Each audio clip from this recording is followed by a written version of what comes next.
मैं तो सनातनीय हूँ, मैं हिंदू नहीं हूँ। हिंदू का शब्दार्थ बहुत बाद में है। ये आरएसएस और विश्व हिंदू परिषद, बजरंग दल, इन्होंने प्रकट हिंदू का।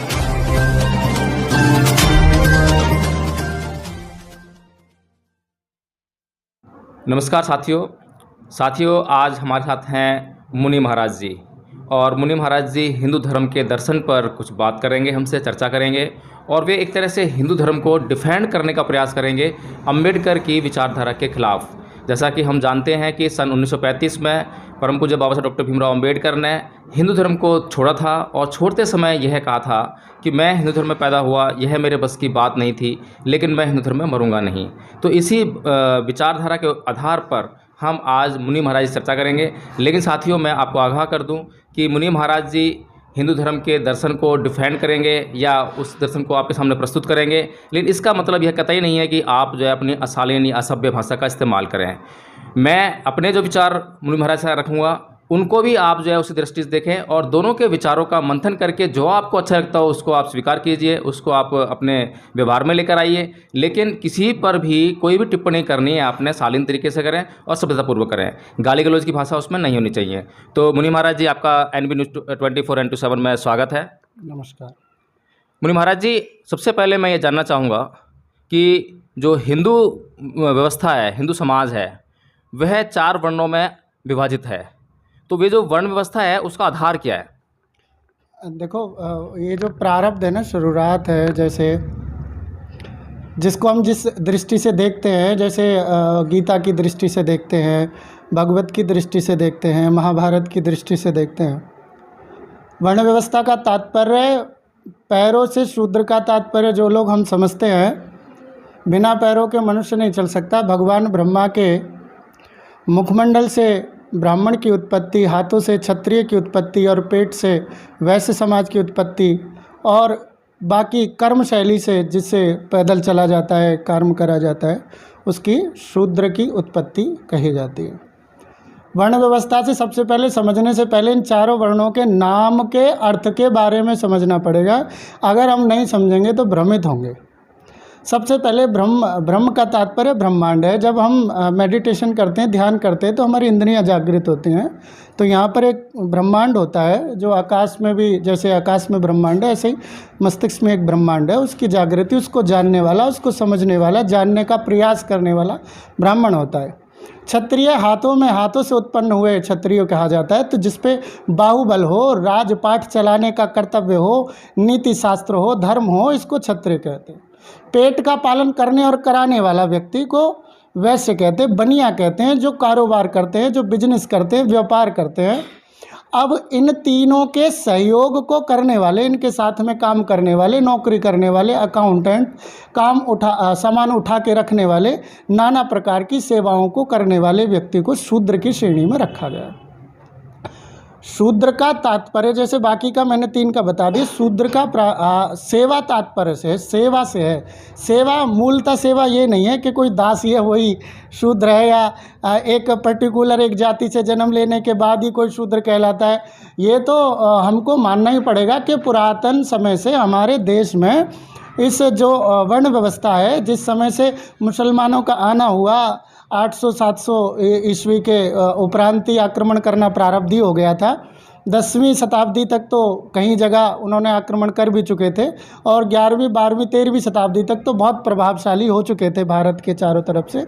तो उस अवस्थाओं तक तो शूद्र की कोई परिस्थिति नहीं थी, सब बढ़िया थे, और कोई ऐसा शूद्र नहीं था जो शूद्र समझता था। ब्राह्मण, क्षत्रिय, वैश्य तीनों गाँव में रहते थे, और गाँव में रहने के बाद में राजा अपने नगर में, राजा के राजमहल में एक मंदिर होता था, वहाँ पूजा होती थी, और उस पूजा के जल को पूरे गांव में, नगर में, तीनों वर्ण के, चारों वर्ण के लोगों को वो बांटा जाता था, प्रसाद बांटा जाता था। ये विधि होती थी। धीरे धीरे सब घर घर के अंदर मंदिर बनाने लगे, ये सब कार्य करने लगे। कारण बस यही है, पवित्रता। अगर हमारे घर में कोई मान लो कोई कर्म कर रहा है, जैसे आज भी गांव में बहुत से पैसे वाले सेठ लोग होते हैं, उनके यहाँ चारा कराने वाले, भैंस पालन करने वाले व्यक्ति कहते कि रसोई में नहीं जाते वगैरह वगैरह, इस प्रकार की विचारधाराएं रहती हैं गांव में। तो वो थोड़ा सा मैं ये मान सकता हूँ, जिस समय ये सब शासनकाल रहा तो भेदभाव की परिस्थिति बढ़ती रही। और इसका भी सबसे बड़ा कारण तो एक और रहा जिस समय बुद्ध भगवान का प्रकटीकरण हुआ दूसरी संवत 2 में और शंकराचार्य का संवत 5 के अंतराल में कहा जाता है। तो भगवान बुद्ध का तात्पर्य जो उन्होंने एक शांति प्रिय मार्ग चुना, इससे प्रकट होता है कि ये जो जाति धर्म वर्ण व्यवस्था का जो खंडन या उनके अंदर जो विचारधाराएं उत्पन्न हुई आपस में, वहीं से शुरू हुआ। तो उस समय एक शैव संप्रदाय के बाद में शाक्त संप्रदाय प्रचलित था, जिसमें देवियों की उपासना करी जाती है। देवियों की उपासना 3 प्रकार से होती है, वैदिक, भौतिक और तांत्रिक प्रक्रियाओं से होती है। तो उस तांत्रिक, वैदिक, भौतिक की परिस्थितियों को देख करके लोगों के अंदर वेद भाव की भाव उत्पन्न होने लगा, तो जातिवाद भी फिर प्रकट होने लगा। तब से लेकर के आक्रमण हुए समय में फिर वो इतना हो गया कि शूद्र को शूद्र कह दिया गया, चमार को चमार कह दिया गया। अगर उसकी पूर्णता जानकारी लेंगे तो वो चवर वंश के नाम से जाने जाते हैं। तो ये सब हमारी भ्रांतियाँ हैं, जिसको हमें गलत नहीं लेना चाहिए, हमें समझना चाहिए। शूद्र का तात्पर्य मात्र सेवा करने से है। तो आपका कहना है कि जो वेद हैं, वेदों में जो ये जो वर्ण व्यवस्था है उसको जो डिफाइन किया है वो इस तरह से किया है जो आप बता रहे हैं। वेदों में ऐसा कुछ नहीं कह दिया कि तुमने जाति एक जैसे वाल्मीकि समाज है, ये वाल्मीकि परिवार से है, वंशज है उनके, तो ये वाल्मीकि कैसे हो गए या ऐसी कोटि के कैसे हो गए। ये तो वो परिस्थितियां बन गई कि वर्ण व्यवस्था, ऐसा वेदों में कुछ नहीं लिखा कि वहाँ पर शूद्र के बारे में कुछ लिखा हो, ऐसा बिल्कुल भी नहीं है। जन्म जायति शूद्रा, जो जन्म जिसने ले लिया जन्म से शूद्र है, उसके संस्कार करने के बाद में, विद्या ग्रहण करने के बाद में, वेद पाठ करने के बाद में वो अन्य वर्ण में प्रवेश करेगा। जन्म से सब शूद्र है। तो जो वेदों में जो व्यवस्था लिखी है, वर्ण व्यवस्था, उसमें यह बताया गया है कि ब्रह्मा के मुख से जो उत्पन्न हुए वो ब्राह्मण, और जो बाहु से पैदा हुए, भुजाओं से पैदा हुए वो क्षत्रिय है, और जो उधर से पैदा हुए वो वैश्य है, और जो पैरों से पैदा हुए वो शूद्र। क्या ये सही है या गलत है?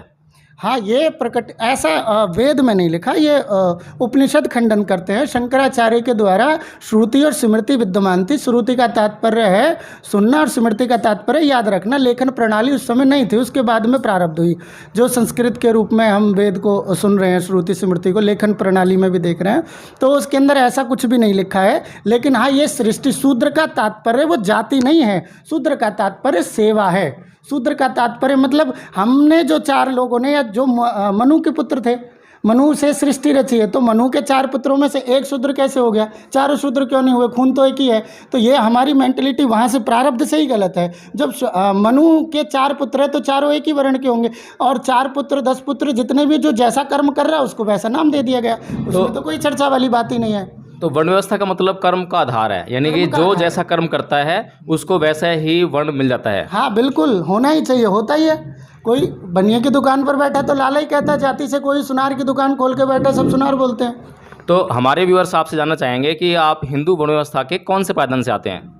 देखो, मैं तो सनातनीय हूँ, मैं हिंदू नहीं हूँ। हिंदू का शब्दार्थ बहुत बाद में है। ये आरएसएस और विश्व हिंदू परिषद, बजरंग दल, इन्होंने प्रकट हिंदू शब्द का करा है। मैं तो सनातनी हूँ, जो पुरातन काल से धर्म का चलन चल रहा है, मैं उस धर्म से हूँ। और मैं चारों वर्णों से संबंध रखता हूँ, क्योंकि मैं तो मनु का पुत्र मानता हूँ अपने आप को।